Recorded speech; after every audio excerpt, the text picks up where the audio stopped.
Selamat pagi, siang, dan malam, Bu Prima dan kawan-kawan sekalian. Berikut izinkan kami untuk mempresentasikan case study kami yaitu Smart Waste Collection Scheduling.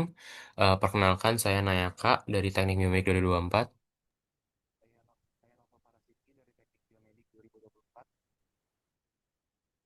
Perkenalkan, nama saya Ernest Putra Siagian dari Teknik Elektro 2025.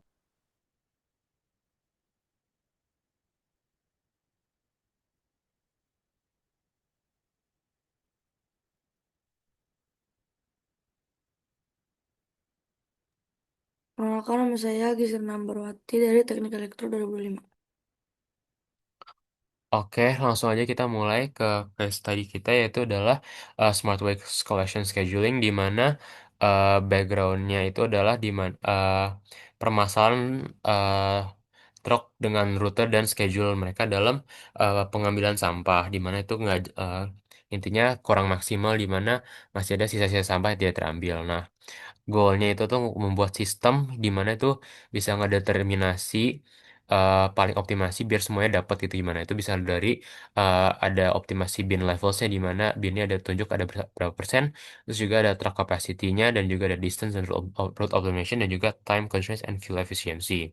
Nah, kita menggunakan ini dengan goal sesuai goalnya menggunakan uh, sistem yang kita bikin itu program dari pekan 9 hingga 14. Nah, mungkin langsung aja mulai ke ininya. Untuk bagian class identification-nya bisa dijelaskan oleh Noval. Ya, terima kasih Nayaka. Jadi, sini Sebentar, Noval suaranya nggak ada. terdengar. Jadi, class bin yang pertama itu dipakai untuk menyimpan data satu tempat pada Smart Waste. Setiap bin memiliki posisi yaitu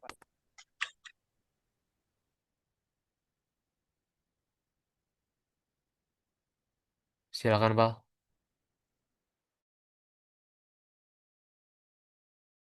Oh ya, oke.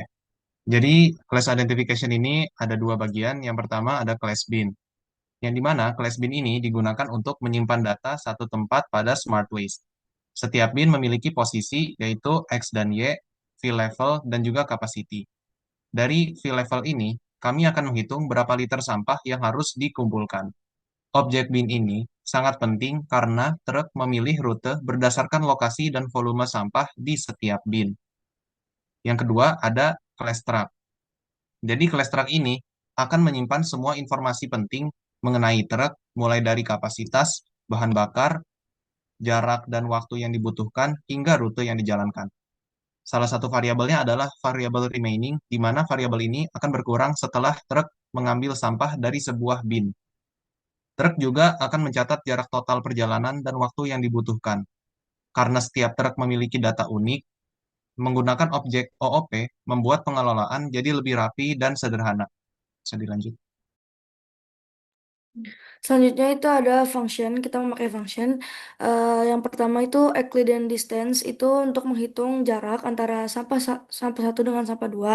Setelah itu kita menggunakan compute travel time, itu untuk menghitung waktu tempuh dengan jarak dibagi kecepatan. Setelah itu kita memakai short bins by priority, kita memisahkan sampah-sampah dengan yang penting terlebih dahulu. Setelah itu baru kita membuat jadwal untuk mengambil sampah. Sebelum membuat jadwal itu kita harus mensortir sampah-sampah terlebih dahulu dari yang terpenting. Setelah itu truk-truk yang ada itu kita akan mulai dari titik nol. Setelah itu truk tersebut akan mengambil sampah dan apabila truk sampah tersebut penuh atau tidak mempunyai bahan bakar yang cukup, maka proses pengambilan sampah akan diberhentikan terlebih dahulu. Setelah itu kita akan mengumpulkan data-data yang perlu diambil sampahnya dan disortir sampah-sampahnya. Apabila data-data tersebut tidak ada yang harus diambil sampahnya, maka proses pengambilan sampah akan berhenti. Apabila di data tersebut ada sampah yang harus diambil, maka kita harus mengambil dari sampah yang terdekat terlebih dahulu. Setelah itu kita hitung jarak truk dari sampah yang jarak terdekat dulu, dan kita cek dulu apakah truk tersebut mempunyai bahan bakar yang cukup atau tidak. Apabila bahan bakar itu cukup, maka truk akan berangkat untuk mengambil sampah. Apabila bahan bakar yang tidak cukup, maka truk akan berhenti berproses. Lanjut lagi ke update jarak, waktu, dan fuel. Itu kita pakai yang truk distance itu kayak nambahin jarak yang baru ditempuh. Terus yang truk time hours-nya itu kayak nambahin waktu yang dibutuhin untuk mengandalkan eksternal sih. Terus yang truk fuel-nya itu kayak ngurangin jumlah bahan bakar yang terpakai. Terus yang kita lanjut lagi ke angkut sampah itu biasa disebut pengambilan muatan. Itu kita pakai college, itu bagian yang krusial. Kayak contoh truk remaining atau jumlah sampah yang ada di lokasi tersebut. Terus lanjut lagi truk current liters itu kayak nambahin jumlah sampah yang berhasil diangkut ke total muatan. Terus lanjut lagi ke truk root event itu kayak nyatet ID tempat sampah dan jumlah yang diambil. Terus current X, current Y, sama dan nearest X itu memperbarui posisi truk ke koordinat lokasi sampah yang baru saja dilayani. Lanjut lagi kita kembali ke depo. Itu bagian cek logistik jika truk memiliki sisa bahan bakar. Itu kita pakai DVAC dengan equilibrium distance, hitung jarak garis lurus dari posisi truk saat ini. Terus recurrent fuel bag itu yang ngitung bahan bakar yang dibutuhin untuk perjalanan kembali ke depo. If truk fuel itu kayak pengecekan bahan bakar. Lanjut lagi ke print hasilnya. Itu kita tujuannya pertama itu ngumpulin semua data yang relevan dari setiap objek truk. Terus kita pakai route list-nya itu, kemudian list komposisi itu untuk mengubah daftar ID bin. Terus formatting angka. Nilai-nilai numerik seperti T distance, T time hours, dan T fuel itu diubah menjadi string dengan format tertentu.